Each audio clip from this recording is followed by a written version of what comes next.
오늘은 부르짖는 기도가 이깁니다라는 제목을 가지고 말씀을 전하겠습니다. 야베스의 기도라는 책이 있습니다. 읽어보셨습니까? 이 책의 한 이야기를 소개해드립니다. 존이라는 사람이 천국에서 경험한 아주 짤막한 이야기가 소개되어 있습니다. 이 존이라는 사람이 베드로의 안내를 받아서 이 천국을 구경을 하게 됩니다.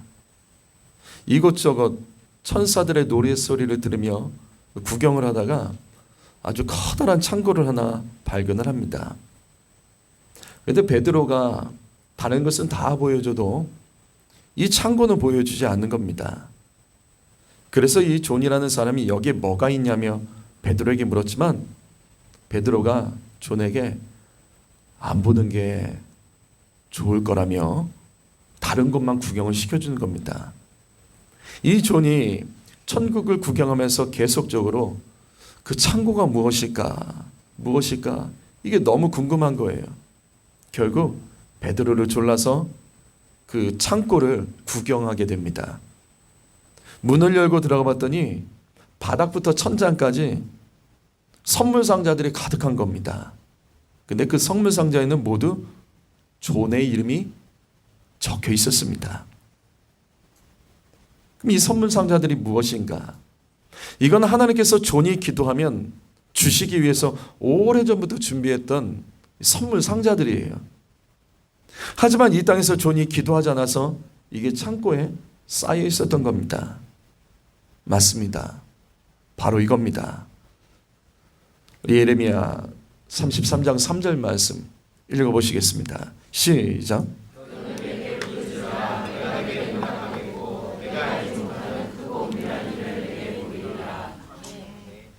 너는 내게 부르짖으라 내가 응답하겠고. 부르짖어야 응답받습니다. 소원만 품는 거 아니에요. 남들에게 기도 부탁만 하는 거 아닙니다. 부르짖어 기도하면 응답하십니다. 성도 여러분, 왜 어떤 사람은 되는데 나는 안 될까요? 어떤 사람은 변화가 일어나는데 왜 나는 안 될까요? 내가 그 사람보다 더 간절한 기도자가 되지 못해서는 아닐까요? 아파서 의사를 만나면 모든 병을 의사가 공통적으로 처방하는 내용이 있습니다. 항상 의사를 만나면 똑같은 처방을 하는 게 있어요. 그건 뭐냐면 술 끊으십시오. 담배 끊으세요. 운동하십시오. 스트레스 받지 마세요. 이거 의사들이 항상 하는 말이죠. 그렇죠? 예수 믿는 사람들에게 무슨 일이 있든지 공통적인 처방을 합니다. 어떤 일이 있든지 이런 항상 하는 말이 기도해야 됩니다. 왜 그럴까요? 여러분, 이게 정답입니다. 여러분, 엎드리는 것이 정답입니다.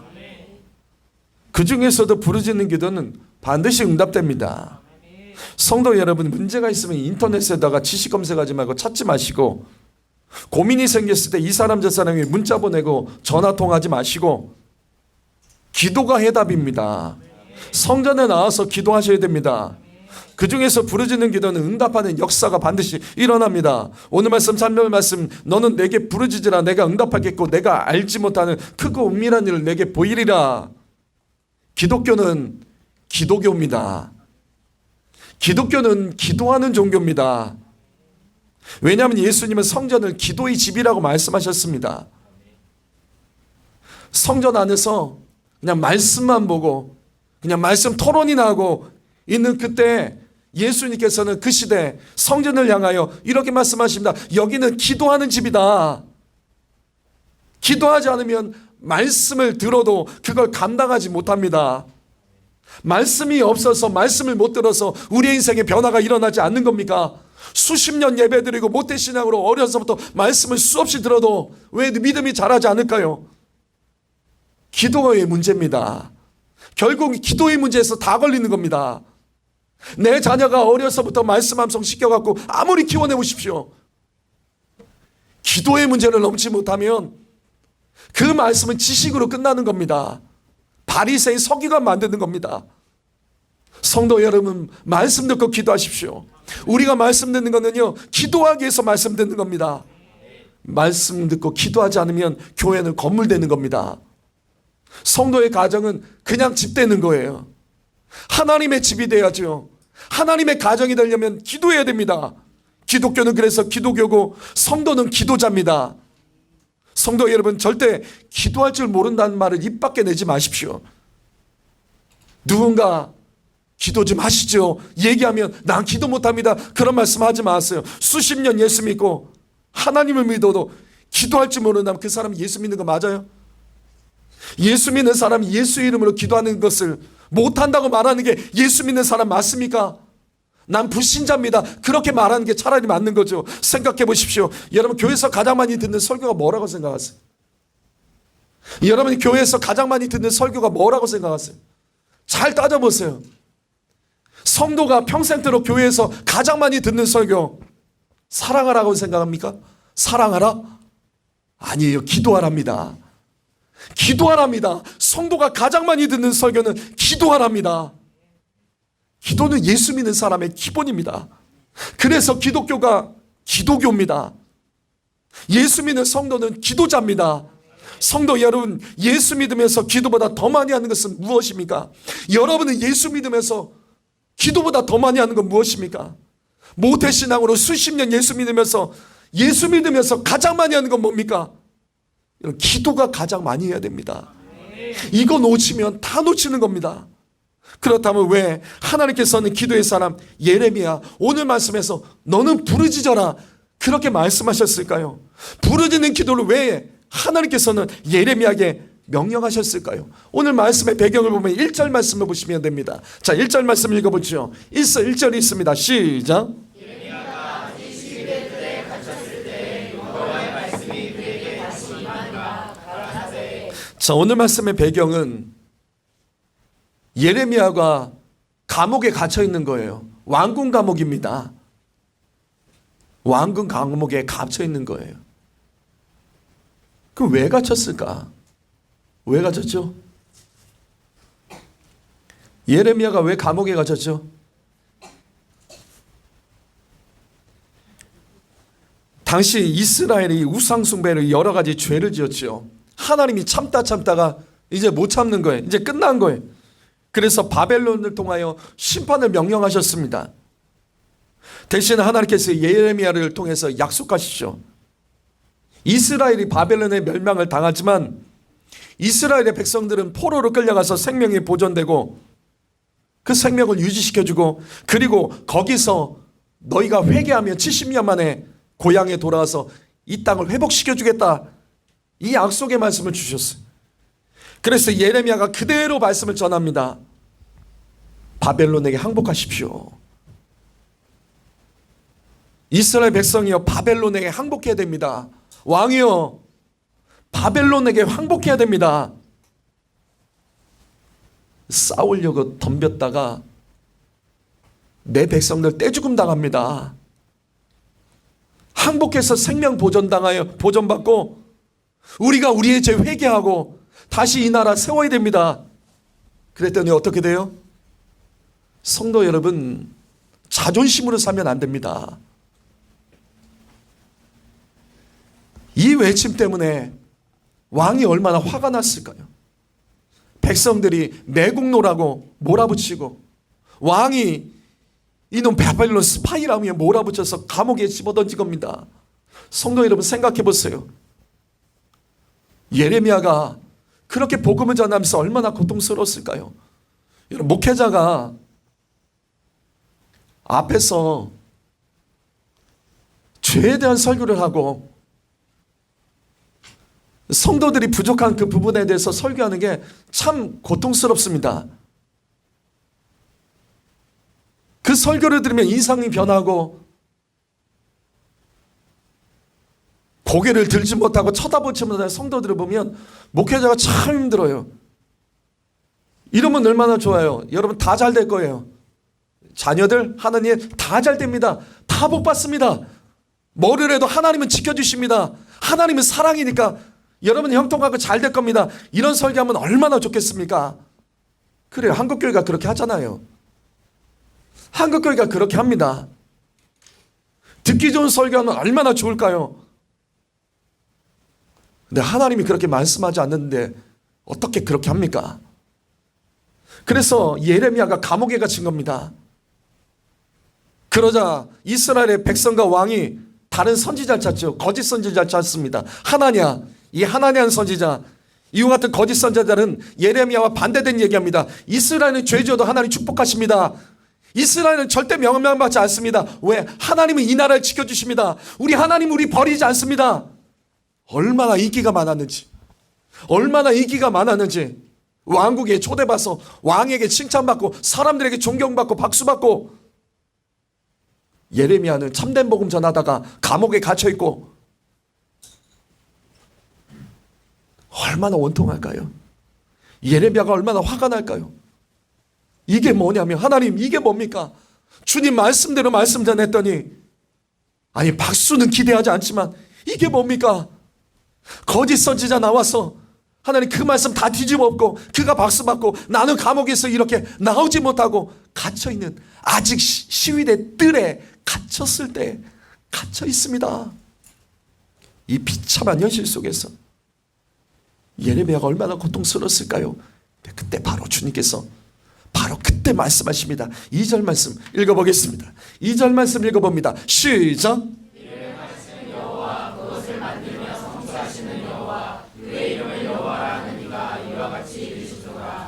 감옥에 갇혀서 고통스러워하는 예레미야에게 주님 말씀하십니다. 나는 일을 행하는 여호와다. 나는 일을 행하는 여호와다. 그것을 만들며 성취시키는 여호와다. 이게 무슨 뜻이에요? 이게 무슨 뜻입니까? 이게 무슨 뜻이에요? 너가 감옥에 갇혀 있는 것, 그거 내가 한 거다. 그것은 내가 너를 통해서 성취하는 일이 있는 것이다. 하나님께서 말씀하시는 거예요. 내가 너를 감옥에 가두게 하는 거다. 너 감옥에서 못 나오지. 내가 맡고 있는 거야. 내가 하는 거야. 근데 이 일이 내가 무언가 너를 통해서 지금 성취하고 있는 거야. 하나님이 허락하셨다는 겁니다. 감옥에서 건져주자는 거 하나님이 허락하시고 하나님은 이 일을 행하고 있다는 겁니다. 왜 그랬을까? 하나님 그 뜻이 무엇입니까? 하나님의 계획은 무엇입니까? 어떤 일을 정말 주님이 행하시고 어떤 일을 성취하기 위해서 주님은 이 일을 행하시는 겁니까? 그래서 주님이 바로 이어서 말씀하신 거 이거예요. 부르짖어. 너 부르짖어라. 감옥에서 괴로움만 하지 말고 낙심하지 말고 억울해만 하지 말고 고통스러워만 하지 말고, 그거는 누구나 다 아는 거야. 너 부르짖어라. 내가 응답할 거야.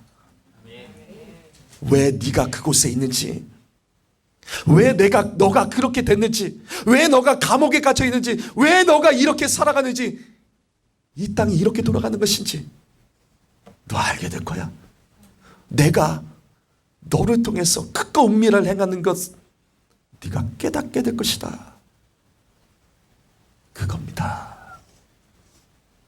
그렇다면 감옥에 갇힌 예레미야를 통해서 하나님께서 성취하고 계셨던 크고 은밀한 계획은 무엇일까요?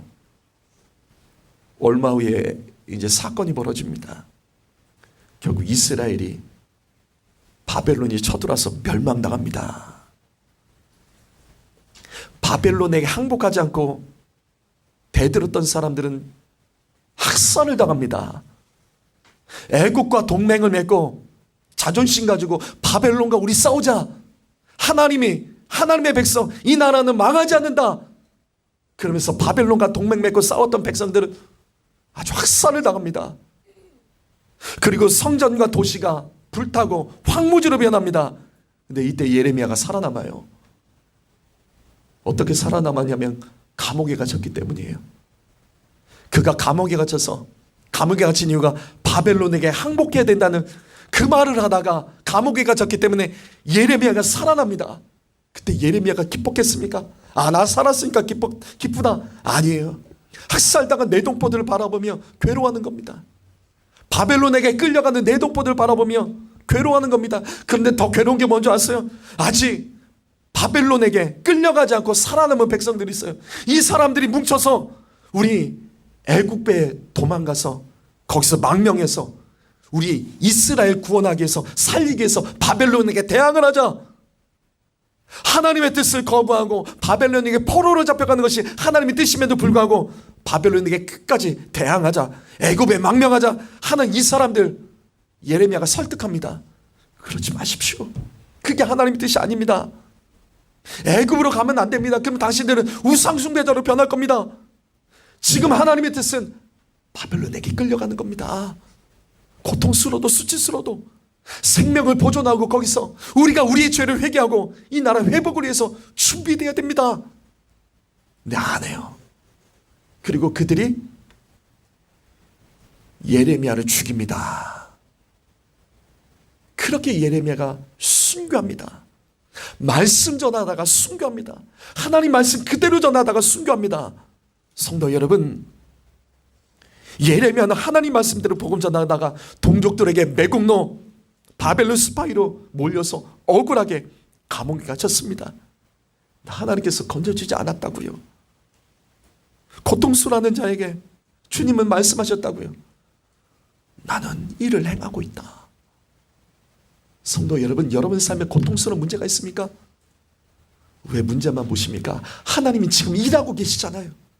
하나님이 지금 무언가 일하고 계시잖아요. 주님께서는 그 고통과 문제를 통해서 무언가 성취하고 계시잖아요. 왜 문제만 보냐고요? 왜 힘들다고 말만 하냐고요? 그것 때문에 왜 시험에 드십니까? 왜 예배 자리, 기도의 자리를 멈추십니까? 그때 더 기도하셔야 돼요.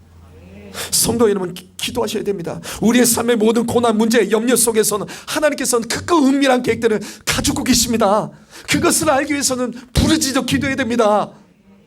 기도하지 않고 나중에 그 문제가 해결되면 어떻게 감사를 합니까? 어떻게 기쁘다고 말을 합니까? 그게 너무 안타까운 거예요. 그게 너무 안타까운 거예요. 다 때가 있는데, 조금만 견디면 되는데, 조금만 견디면 엘림에 들어가서 기뻐할 수 있었는데, 마라에서 쓴물 때문에 난리를 쳤던 사람은 엘림에 들어가서도 기뻐하지 못한다고요. 문제만 바라보지 마십시오. 염려와 실패만 바라보지 마십시오. 부르짖어 기도해야 됩니다. 내가 알지보다는 크고 은밀한 계획을 하나님은 지금 일하고 계십니다. 그것을 성취하고 계십니다. 그것을 믿는다면 부르짖어 기도하십시오. 시편 107편 1절 말씀, 여호와께 감사하라. 그는 선하시며 인자하심이 영원함이로다. 여러분 아십니까? 시편 말씀에서 제일 많이 나오는 말씀이 이 말씀이에요. 시편 말씀에서 제일 많이 나오는 말씀이 이 말씀입니다. 왜 그럴까요? 왜 그럴까요? 우리에게 향하신 하나님의 뜻은 언제나 선하십니다. 주님은 우리에게 언제나 인자십니다. 그래서 어떤 어려움을 당하더라도 감사를 빼앗기지 마십시오. 최고의 감사 표현은 기도입니다. 기도해야 더 감사할 수 있고, 기도해야 하나님의 뜻을 깨닫고 다시 감사할 수 있습니다. 아무것도 염려하지 말고 모든 일에 기도와 간구로 너희 구할 것을 감사함으로 하나님께 아뢰라. 우리가 다 아는 말씀이죠. 성도 여러분, 여러분의 염려는 무엇입니까? 여러분의 염려는 무엇입니까? 내 가정, 내 일터, 내 인생을 향한 염려는 무엇입니까? 그럼 염려 따져보자고요. 염려만큼 기도하셨습니까? 여러분, 염려만큼 기도하셨습니까? 염려의 시간이 많으셨습니까? 기도의 시간이 더 많으셨습니까? 기억하세요. 염려하고 시험에 들면 쌓여있던 기도 다 날아갑니다. 그동안 내가 기도했으니까 이 정도 염려는 괜찮겠지? 아니요. 염려하는 순간 그 기도는 쌓여있던 거 다 날아갑니다. 그래서 안 되는 거예요. 그래서 된 줄 알았는데 안 되는 거예요. 결국 보면 마지막 열매 맺을 쯤에 결국 빼앗기는 것이 그래서 그런 겁니다. 사랑하는 성도 여러분, 누구나 이 땅을 살면서 염려합니다. 염려가 없는 인생은 어디 있습니까? 염려를 기도와 간구로 바꾸셔야 됩니다. 이 말씀 보세요. 성경은 기도와 간구가 나옵니다. 똑같은 게 아니죠. 여기 간구는 다른 겁니다. 간구는 헬라어로 간청 탄원이라는 뜻입니다. 기도라고 다 똑같은 기도가 아니라고요. 간청하고 탄원하는 기도, 간청하고 탄원하는 기도가 우리에게 필요한 겁니다. 염려보다 기도를 더 간절히 해야 됩니다. 걱정과 두려움보다 기도를 더 간절히 해야 됩니다. 성도 여러분, 식사기도하는 정도로 그 정도로 가지 마세요. 이 자리에 나와서 그냥 왔습니다. 하나님 주신 말씀 감사합니다. 그냥 이 정도로 끝내지 마십시오. 탄원하셔야 됩니다. 탄식하며 간청하셔야 됩니다. 너희 구할 것을 감사함으로 하나님께 아뢰라. 너희 구할 것을 감사함으로 하나님께 아뢰라. 탄원해라. 간청하라는 뜻입니다. 사랑하는 성도 여러분, 부르짖어 감사하십시오. 부르짖어 간구하십시오. 부르짖어 주께 외치십시오. 부르짖는 기도가 이깁니다. 힘없는 기도가 우리의 삶에 그 수준을 뛰어넘지 못하게 하는 것입니다. 여러분 기도하십니까? 부르짖는 기도하셔야 됩니다. 조용한 기도 안 됩니다. 조용한 기도하면서 스스로 잠들지 마시고 딴 생각하지 마시고 기도하는 척하면서 머리로 딴 생각하지 마시고 부르짖어 기도하며 하나님 도와주십시오. 간절히 구하면 하나님 반드시 응답하십니다. 크고 은밀한 게 내 삶에 되어진 모든 일 가운데도 하나님이 계획이 있다는 것을 주님 가르쳐 주십니다. 응답받지 못한 것만 바라보지 마시고 하나님 그 안에서도 선하신 뜻과 계획이 있음을 믿으며 부르짖어 기도하여 이기는 성도 여러분 되시기를 예수님의 이름으로 축복합니다. 다 같이 두 눈을 감으시죠.